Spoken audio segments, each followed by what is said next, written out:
이 시간 우리에게 주신 하나님의 말씀 함께 보겠습니다. 마가복음 12장 41절부터 44절까지의 말씀입니다. 마가복음 12장 41절부터 44절까지의 말씀입니다. 마가복음 12장 41절부터 44절까지의 말씀을 우리 한 절씩 교독하겠습니다. 예수께서 헌금함을 대하여 앉으사 무리가 어떻게 헌금함에 돈 넣는가를 보실새 여러 부자는 많이 넣는데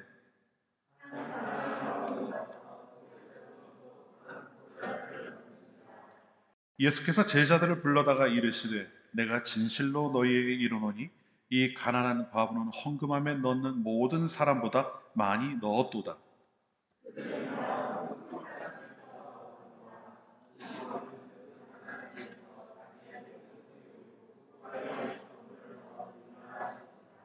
아멘.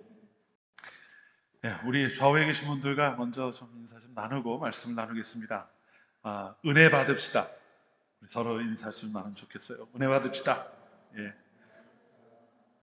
은혜는 사모하는 자의 몫인 것 같아요. 마음을 열고 하나님의 말씀 가운데 나에게 주시는 또 그 말씀이 무엇인지를 좀 귀 기울여 듣는 시간 되기를 원합니다.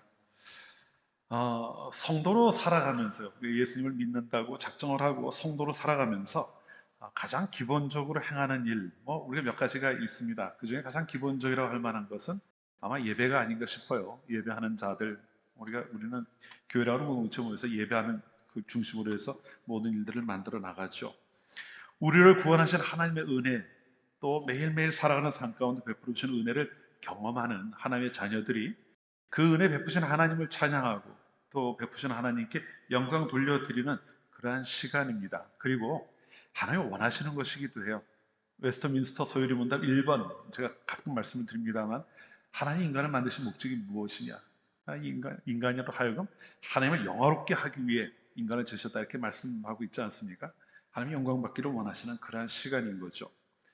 그 예배에는 여러 가지 순서가 있습니다. 우리가 지금 이제 찬송도 하고 기도도 하고 이렇게 쭉 해 내려와요. 또 말씀도 하고 또 말씀이 끝나고 나면은 이제 헌금도 하고 또 축도도 하고 이런 순서들이 있습니다. 그런데 여러분은 어떻게 느끼시는지 모르겠어요. 별로 생각을 안 하셔서 잘 모르실 수도 있을 겁니다. 근데 찬양을 한다거나 기도를 한다거나 말씀을 나눈다고 하는 것과 헌금을 한다고 하는 것은 여러분 어떻게 느껴지십니까? 동일한 그 레벨에서 이렇게 느껴지시는지 모르겠어요. 내가 하나님께 뭔가를 한다고 할 때요. 왜 이런 말씀을 드리나 하면은 말씀을 듣는다거나 기도를 한다거나 찬양을 한다거나 할 때는 눈에 보이는 그게 아닙니다. 우리가 어떤 행동을 통해서 하긴 하지만 영적인 하나님께 영적인 교감을 한다는 생각을 하기가 쉬워요. 그런데 헌금을 할 때는 어떻습니까? 물질을 가지고 하는 거란 말이에요. 예배 중에 유일하게 물질이라고 하는 것이 개입이 되는 순간이 되죠. 그래서 영적인 면이라고 하는 생각보다는 내가 무언가를 내놓는 것으로 끝나는 이러한 경향들이 좀 있는 것 같아요. 또 그런 경우가 아니라 하더라도 헌금에 대해 아예 이해를 다르게 하는 경우들도 있는 것 같습니다. 헌금이라고 하는 것 자체에 아예 이해를 다르게 하는 경우가 있어요. 제가 영국에 있을 때 청년부를 맡았을 때 어떤 그때 이제 청년들이 정말 교회에 반복을 한번 오던 때였어요. 제가 있던 곳에는 한국 식당도 없고 음식을 구하는 것도 어려웠던 곳이었거든요. 그러니까 교회에 와서 예배 끝나고 청년부 모임을 저희 집에서 하는데 그 자리에 이제 한국 음식이 있으니까 그것도 오는 사람들이 있었습니다. 그러니까 예배는 안 오고 식사만 하러 오는 경우도 있었어요. 근데 어쨌든 그냥 계속 이제 매 주일마다 식사를 같이 했는데 한 6개월 정도 지났는데 어떤 청년 하나가 저희 집에서만 보이던 청년이 교회에 나왔더라고요. 교회에 나오더니 또 며칠 지나고 나서 보니까 헌금을 하는 거예요. 그래서 어쩐 일인가 이제 그 생각을 했죠. 저 친구는 교회를 처음 나온 건데 헌금을 하네. 그리고 나중에 물어봤더니 그런 이야기를 하더라고요. 밥값 내는 거라고. 그리고 헌금하면 다 목사님한테 가는 줄 알았다는 거예요. 그래서 거기다 밥값을 냈다 이렇게 얘기를 하더라고요. 이해가 다른 거죠. 똑같이 헌금을 하긴 하지만 이해가 다릅니다. 여러분은 어떻습니까? 헌금을 한다고 할 때 여러분은 어떤 마음으로 헌금을 하고 계시는지 한번 생각하면서 오늘 말씀을 나누면 좋겠습니다. 오늘 본문에 나오는 한 과부의 이야기예요. 과부가 헌금을 했던 이야기인데 그 헌금이 오늘 말씀을 보면 예수님 마음에 딱 합한 예수님이 기뻐하실 만한 그런 헌금을 드리는 사람으로 보입니다. 그의 이야기를 통해서 우리는 하나님 앞에 예물을 드린다고 하는, 헌금을 드린다고 하는 그 자리에 우리는 있는 사람들이니까요. 어떻게 하는 것이 우리 하나님이 기뻐하시는 모습일까를 함께 좀 나눠보고자 합니다. 먼저 어떤 일이 있었는지를 본문 읽고 다 내용은 아시는 내용이지만 잠깐 좀 설명을 드리고 말씀을 볼게요. 본문은 예수님께서 예루살렘에 올라가서 마지막 일주일을 지내시던 중에 있었던 일입니다. 수요일쯤 있었던 일로 이제 생각이 돼요. 이날도 예수님은 평소와 마찬가지로 성전에 가셔서 사람들에게 여러 가지 말씀을 가르치시고 또 그들에게 하나님 나라를 증거하셨죠. 그리고 난 다음에 헌금함이 보이는 헌금궤가 있는 곳이 보이는 곳에 이렇게 자리 잡고 앉으셨다 이렇게 이야기를 합니다. 어, 그 당시 성전 뜰에는요, 성전 뜰이 여러 개가 있었어요. 이방인의 뜰이 있고 그 안에 울타리를 두르고 또 성전에 더 가까운 뜰이 있습니다. 그 여인의 뜰이라고 하는 곳이에요. 그 여인의 뜰 안쪽에는 또 울타리가 있고 또 뜰이 하나 있는데 거기는 여자들은 들어가지 못하는 제사장의 뜰이라고 부르기도 하고 제사가 드려지는 그런 공간이 있었습니다. 근데 이 여인의 뜰이라고 하는 것, 이방인의 뜰이 아니죠. 그 안에 있는 여인의 뜰이라고 하는 곳에 이방인의 뜰과 구분을 짓는 담이 이렇게 둘러져 있는데 거기에 연해서 세 방향으로 이제 울타리가 쳐져 있는데요. 한쪽은 성전이 있는 곳이고요. 그 세 곳에 13개 헌금함이 놓여 있었어요. 각각 방향에 몇 개씩 놓여 있었던 겁니다.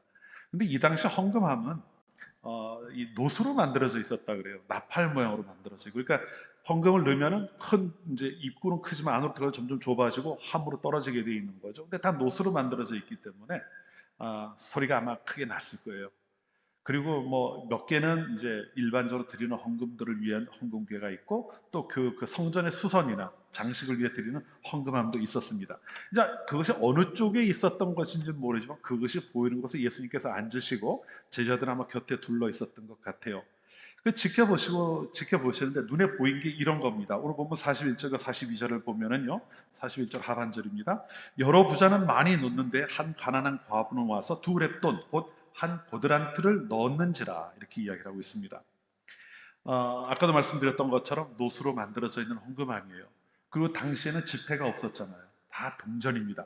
아니면 은전, 금전을 썼어요. 그래 데나리온이라고 하는, 여러분 귀 익숙한 거죠. 데나리온이라고 하는 은전입니다. 노동자의 하루 품삯에 해당되는 거고요. 본문에 나오는 렙돈이라고 하는 거는 동전이에요. 동으로 만들어진 겁니다. 화폐 가치가 가장 작은 거예요. 액면이 가장 작은 거고 데나리온에 비교하면 64분의 1 정도의 가치를 갖는 겁니다. 그러니까 데나리온이 하루 품삯이라고 하면은 한 렙돈, 두 렙돈을 넣었다고 하니까 한 고드란트라고 하는데 이거는 하루 일당의 한 30분의 1 정도 이렇게 되니까 얼마나 될까요? 요즘 한 일당이 얼마인지 잘 모르겠습니다만 몇 천 원에 불과한 아주 작은 돈이 되는 거죠. 그걸 넣었어요. 근데 여러분 이 예수님이 주위에 있는 사람들도 마찬가지고요. 많이 넣었다, 적게 넣었다라는 이야기를 어떻게 할 수 있겠습니까?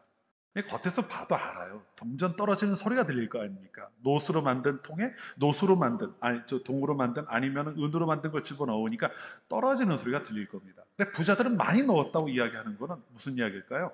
돈이 쫙 쏟아지는 소리가 들렸다는 이야기겠죠. 이 여인이 두 렙돈을 넣었다고 하는 거는 소리가 땡땡하고 나는 두 번 소리가 나고 말았을 거예요. 누구나 알 수 있는 그런 상황이었던 거죠. 그러니까 옆에 있던 사람들이 말은 안 할지 모르지만 저 사람은 많은 헌금을 했구나 혹은 저 사람은 조금 했구나를 다 알 수 있는 그런 상황이었다는 겁니다. 그런데 그 모습을 다 보고 계시던 예수님이 제자로 불러 모으셔요. 그리고 하시는 말씀이 이 과부가 저 다른 모든 사람들보다 더 많이 넣었다 이렇게 말씀을 하셨다는 말입니다. 언뜻 보면 이해가 잘 안 되는 거죠. 금액의 크고 작음은 정해져 있는 겁니다. 액면가라는 게 있잖아요. 그런데 예수님은 그것과는 전혀 다른 말씀을 하신 거예요. 그 과부가 가장 많이 넣었다. 몰라서 하신 말씀은 아니죠. 분명히 예수님 하신 말씀 가운데는 의미가 있는 겁니다. 그거를 좀 생각해 보려고 그래요. 왜 예수님께는 단 두 렙돈밖에 되지 않는 그 헌금이 다른 많은 것을 드렸던 더 사람들보다 더 많다는 이야기를 하게끔 이해가 되셨을까라고 하는 거죠. 그 여인의 어떤 모습이 있었길래 그랬을까 하는 것을 좀 생각해 보려고 합니다. 근데 본문을 읽을 때요, 우리가 한 가지 좀 조심해야 될 것이 있습니다. 우리가 성경을 읽을 때요, 어떤 대조가 되는, 이렇게 두 가지가 대조가 되는 것이 나오면은 우리는 그냥 거의 습관적이라고 할까요? 하나는 선이고 하나는 악이다라는 그 어떤 틀을 가지고 보기가 쉬워요. 하나는 하나님께 올바르게 행했고 하나는 잘못되게 행했구나. 사울과 다윗과 같은 경우죠. 아니면 가인과 아벨의 제사를 한번 생각해 보십시오. 가인의 제사는 받지 않았고 아벨의 제사는 받았다.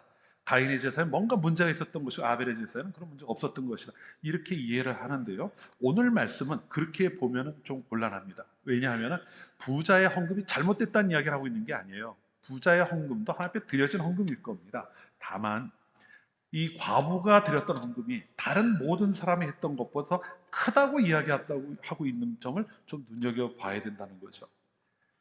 똑같은 헌금을 드렸는데 누군가의 헌금이 하나님 마음에 더 합한 것이 될 수 있다는 겁니다. 오늘 왜 그렇게 예수님 말씀하셨는지를 오늘 말씀을 좀 생각해 보려고 해요. 부자 헌금도 받으셨습니다. 그런데 왜 과부의 헌금은 더 크다고 말씀을 듣게 된 것일까 하는 것을 본다는 겁니다. 두 가지 말씀을 좀 생각해 보려고 그래요. 오늘 말씀에서요. 44절에 나오는 내용 가지고 두 가지를 좀 생각해 보려고 하는데요. 예수님은 그 과부가 헌금한 것이 왜 다른 사람보다 더 많은가에 대해서 다음과 같이 설명을 하십니다. 44절입니다. 그들은 다 그 풍족한 중에서 넣었거니와 이 과부는 그 가난한 중에서 자기의 모든 소유 곧 생활비 전부를 넣었느니라 하시니라. 이렇게 말씀하고 있죠. 그런데 그 앞부분을 좀 눈여겨봤으면 좋겠습니다. 그들은 다 그 풍족한 중에서 넣었거니와 이 과부는 그 가난한 중에서 넣었다 이야기하는 겁니다. 풍족한 중에 넣었다, 가난한 중에 넣었다. 이게 단지 차이점이 되는 거죠. 풍족하다는 말이 뭡니까? 이건 그냥 단순히 이 부자들이 많은 것을 가지고 있었다고 하는 것을 보여주려고 하는 것이 아니에요. 조금 더 우리가 봐야 될 것은요.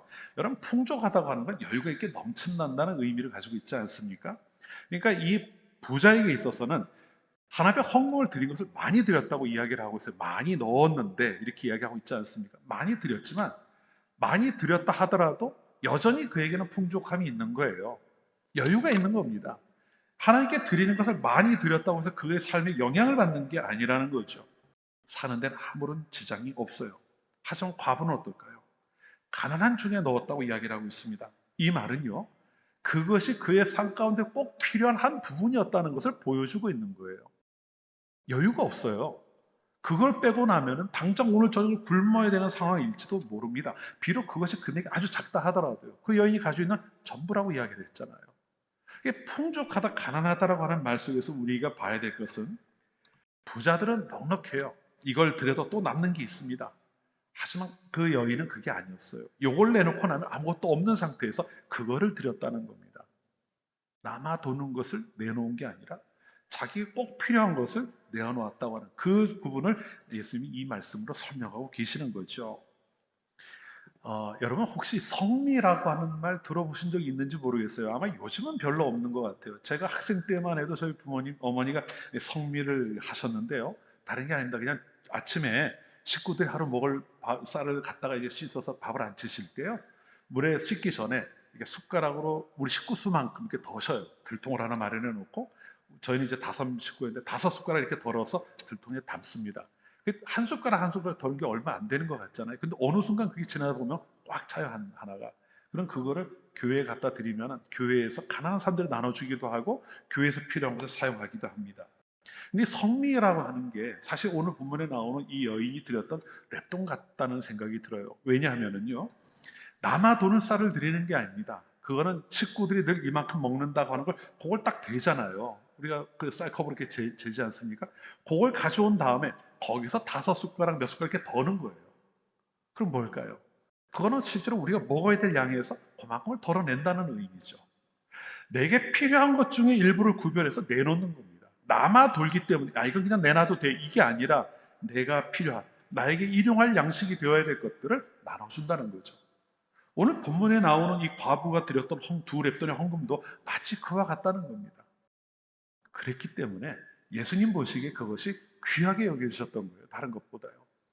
많아서 나에게 넘쳐나서 이거를 덜어내도 나는 아무 상관이 없다고 하는 여유로움 속에서 드리는 것이 아니라 나에게 이것이 없으면 나는 그만큼 적은 것을 가지고 살아야 된다고 하는 어떻게 보면 절박함이죠. 그러한 가운데서도 하나님께 드리기를 기뻐하는 그 모습이 예수님의 다른 그 무엇보다 크게 보였던 겁니다. 아마 여러분들도 오늘 예배실에 들어오시면서요 헌금을 하셨을 거예요. 그런데 여러분 어떤 마음으로 헌금을 준비하시고 또 어떤 마음으로 그 헌금을 하나님께 드렸을까요? 내게 필요한 것이 아니어서 이거 없어도 나는 사는데 아무 문제 없어서 그런 것이 아니라 정말 나에겐 필요한 것이지만 하나님께서 더 큰 일에, 더 하나님을 위해, 하나님 나라를 위해 합당한 데 사용될 수 있도록 드린다고 하는 그 마음이 우리 안에 있어야 된다는 것을 이제 좀 기억하면 좋겠습니다. 그렇게 드려지는 예물이 하나님께서 다른 그 무엇보다도 기쁘게 받으실 만한 그러한 예물이 될 겁니다. 특히 이번 추수감사절 우리 도움이 필요한 이들을 위해서 우리가 한 달 전부터 준비하자고 말씀드렸고 기도하자고 말씀드렸어요. 그리고 우리가 위해서 기도할 사람들의 이름도 주보에 적어놨습니다. 뭐 몇 유로 안 되는 거 우리가 이렇게 좀 구분해서 두 달 동안 준비하라면 할 수 있지라고 생각할 수도 있을 겁니다. 아니면 그날 가가지고 그날 닥쳐서 갑자기 그걸 내놓을 수도 있을지도 모르겠어요. 하지만 그게 필요한 게 아니에요. 우리가 그 앞에 있는 시간 동안 그걸 위해서 기도하면서 준비하는 그 모습이 필요하다는 겁니다. 나에게 필요한 거예요. 내가 한 끼를 금식하면서 그들을 위해 기도한다고 하는 게 내 마음을 모은다는 걸 넘어서서 내가 먹어야 될 것들을 줄이면 나눈다는 의미가 그 안에 담겨 있다는 거죠. 그것이 작은 것이겠지만 하나님께서는 그것을 마치 두 렙돈을 드렸던 과부의 헌금처럼 다른 그 무엇보다도 귀하게 받으실 줄로 믿습니다. 분명히 그것을 기억하시고 그런 마음으로 준비하는 여러분들이 되시기를 바라요. 그리고 여러분, 이거 사실 헌금만의 이야기가 아닙니다. 우리가 신앙생활 하면서 하나님을 위해 우리의 시간을 사용하는 부분에 있어서도 마찬가지예요. 여러분 어떻습니까? 성경을 좀 같이 읽어봅시다. 기도를 같이 해봅시다 하면은 가장 먼저 떠오르는 게 어떤 겁니까? 시간이 없는데. 아유, 뭐 공부하고 일하고 그러다 보면 시간이 없는데 이런 말들을 우리가 많이 해요. 나중에 조금 시간이 여유가 생기면 할게요 라는 대답도 참 많이 듣습니다. 그런데 여러분, 우리가 살아가면서 우리에게 시간에 여유가 있을 때가 과연 있을까요? 아마 없을 겁니다. 시간에 여유가 생기는 것 같으면 뭔가 할 일이 꼭 생겨요. 항상 그런 해야 될 일들은 나옵니다. 그렇기 때문에요. 내가 가진 것 중에 구별해서 이거를 하나님의 말씀을 읽는데 혹은 하나님께 기도하는데 하나님의 일을 하는데 써야 되겠다고 결단하지 않는 한은 절대 그 시간을 우리는 만날 수가 없을 거예요. 일주일을 지나면서 한번 계산을 해보십시오. 성경 한 장 읽는데 보통 5분이면 읽는데 그 5분 만드는 게 쉽지가 않습니다. 우리가 참 바쁘게 살죠. 내가 가진 것 중에 여유가 있어서 하겠다고 생각한다면 우리는 어쩌면 아무것도 하지 못할지도 모른다는 거예요. 하나님 앞에 드리는 겁니다. 시간을 드려도 하나님 앞에 드리는 거고 예물을 드려도 하나님 앞에 드리는 거죠. 그걸 드리는 모습이 어떠해야 하는지를 오늘 말씀에 나오는 여인의 모습을 통해서 우리가 다시 한번 생각해 보면 좋겠습니다. 그리고 내가 가진 것들, 내가 다른 일에 꼭 써야 되는 것들이지만 내가 하나님을 위해서 이것은 구별하겠습니다라고 하는 결단할 수 있는 모두가 되시기를 바랍니다. 그래서 하나님이 정말 보시고 여러분이 드린 것이 실제로 크지 않더라도 네가 가장 큰 많은 것을 하나님께 드렸다고 인정받을 수 있는 모두가 되시기를 축원합니다. 과부의 헌금을 통해 생각할 두 번째 내용은 44절 하반절에 나오는 내용에서 볼 수가 있습니다. 이 자기 모든 소유 곧 생활비 전부를 넣었다라고 하는 이야기입니다. 자, 가난한 과부는요 겨우 두 렙돈을 드렸습니다. 그런데 그 두 렙돈을 다른 모든 사람들보다 더 많이 넣었다고 말씀하셨던 이유가 바로 이거예요. 그의 모든 소유를 넣었다 이렇게 말씀하고 있죠. 이 말씀을 이렇게 읽으면은요 혹시 이렇게 생각하실지도 모르세요. 그러면 내가 가진 거 다 드려야 된다는 이야기일까? 이렇게 생각할 수도 있겠지만 그게 아닙니다. 말씀에서 이야기하고 있는 것은요 그것을 가지고 몽땅 다 드리라고 하는 이야기가 아니라 그 여인이 모든 것을 다 드렸다고 했을 때 그 여인에게 무엇이 남아있는지를 좀 볼 필요가 있어요. 무엇이 남아있습니까? 모든 것을 다 드렸기 때문에 남은 게 없는 거죠. 본문에 나오는 부자와 여인에게 있어서 결정적인 차이는 바로 여기 있어요. 부자는 많은 것을 드렸습니다. 그런데 어떻습니까? 여전히 많은 것이 남아있어요. 그가 살아가는데 아무런 문제를 느끼지 않고 자기 삶에 어떤 문제가 생겼을 때 해결해 나갈 만큼 여유 있는 삶을 사는 사람이었으니까요. 하지만 이 과부는 어떻습니까? 그거를 드린 후에 남는 게 아무것도 없는 거죠. 여기서 중요한 것은요. 부자에게 있어서 하나님께 드린 후에도 그가 여전히 관심을 기울이고 자기의 삶을 의지할 수 있는 물질이 남아 있었다고 하는 겁니다. 신경을 써야 되는 거죠. 재물이라고 하는 것이 우리가 살아가는 데 있어서 결코 없어서는 안 되는 부분이기는 해요. 아무리 우리가 물질에 대해 초연하게 산다고 해도 없으면 살 수 없는 것이 현실이긴 합니다. 그래서 그것이 있으면 마음이 든든하다는 생각이 들고 그것이 없어져서 통장의 잔고가 0이 되거나 이러면 불안해지는 거죠. 실제로 재물이 더 많으면 더 많은 일을 할 수 있기도 합니다.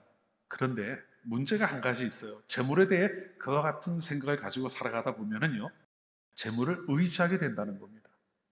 재물이 내 삶에 필요한 것이다라는 걸 부정하는 게 아닙니다. 그런데 이게 그 선을 넘어가서 내가 나의 삶을 그거에 의지하는 수준까지 나가버리고 나면은 그땐 문제가 되는 거예요. 넉넉하게 사는데 아무런 문제가 없다. 내 삶에 어떤 문제가 생겨나도 이것을 다 해결할 수 있다는 생각이 들면서 가장 중요한 것을 놓쳐버리기 때문입니다. 뭘 놓치는 걸까요? 하나님을 믿는 사람들, 하나님을 의지하며 살아가야 하는데 하나님을 의지하는 마음이 밀려나가는 거죠. 모든 것을 주신 분이 하나님이시고 나에게 이것들을 있게 하신 분도 하나님이시라는 걸 알고 있는데도 내가 마음이 가고 있는 그 재물이 내 눈앞에서 얼쩡거리게 되면 거기에 마음을 빼앗기고 내가 의지할 대상이 무엇인지를 놓쳐버리게 된다는 겁니다. 여러분, 헌금을 할 때 우리가 가져야 될 가장 기본적인 마음은요, 모든 것이 하나님께로부터 왔음을 인정하는 겁니다. 하나님께서 나에게 허락하셨기 때문에 나에게 이게 있습니다를 인정하는 거죠. 내가 가지고 내 삶의 모든 걸 맡길 만해 보이는 그러한 것이 있다 할지라도 그것조차도 하나님께로부터 왔다고 하는 것을 인정하는 것이 성도들이 재물을 바라볼 때 가져야 될 시선이에요. 시각입니다. 그런데 재물이 넉넉해지게 되면요, 하나님을 의지하는 마음이 밀려나기가 쉽다는 거예요. 어디 비단 재물만이겠습니까?